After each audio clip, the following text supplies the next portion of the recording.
When we have conversations about mass incarceration, we usually think about policing and we think about prisons, but what we don't always talk about is prosecutors. And they have been a major contributing factor to the mass incarceration system that we have today.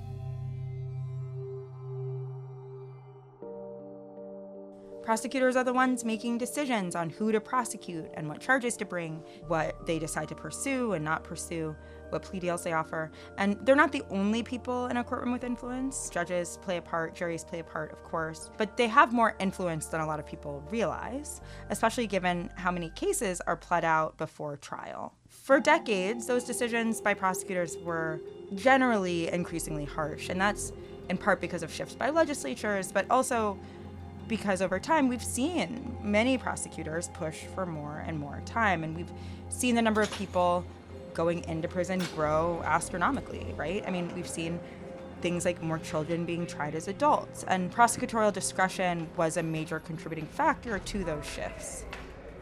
There are about 2,300 head prosecutors in the United States, elected prosecutors. Increasingly, we've seen more of what we think of as quote-unquote progressive prosecutors come into office who have said, like, look, maybe there's a better way to do this because clearly what we're doing isn't really working. And locking all these people up is not actually solving our problems. When prosecutors stick to traditional tough-on-crime perspective, when they go after low-level drug cases, when they go after cases that many of us would think this doesn't deserve prison time or this doesn't deserve this much prison time, their discretion is barely questioned. But these prosecutors are facing enormous pushback. Unlike their tougher on crime kind of traditional predecessors, we've suddenly seen conservative politicians across the country decide that these prosecutors have too much discretion. And I say progressive prosecutors with hesitation, right? Because anything is progressive compared to what we've seen these past couple of decades on the whole.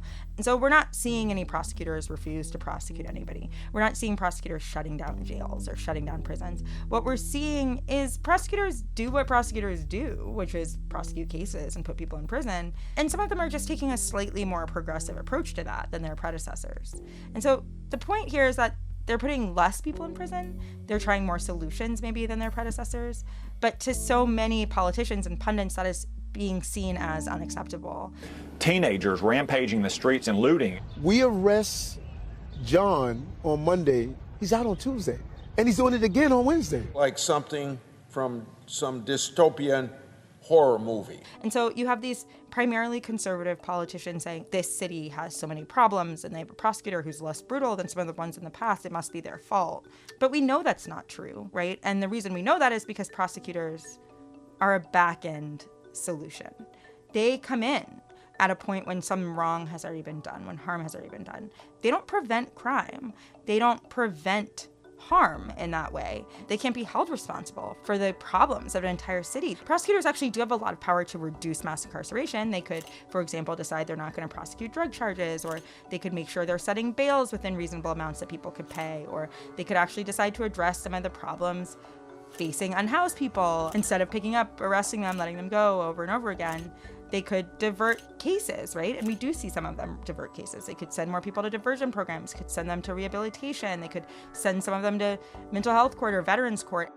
A big thing that they can also do is remind people who can keep them safe, right? If you live in a city that isn't investing in education, that isn't investing in after-school programs, that isn't making it possible for people to pay their rent, that doesn't have affordable housing, that doesn't have enough jobs, that prosecutor is not going to save you, whether they're progressive or not. It's a big catch-22 for many people in these roles, because we need to make sure that we are not attributing every kind of fix to this office simply because it has a lot of power.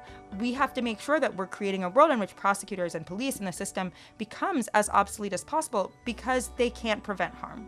And it's better for everybody if we are creating a world where we don't demand back-end solutions to front-end problems. The way to prevent crime is to invest in communities, to invest in people, to invest in poor people, to invest in people of color, to ensure that people living in neighborhoods and communities and cities and towns and rural areas and urban areas everywhere have the access that they need to live full, healthy lives.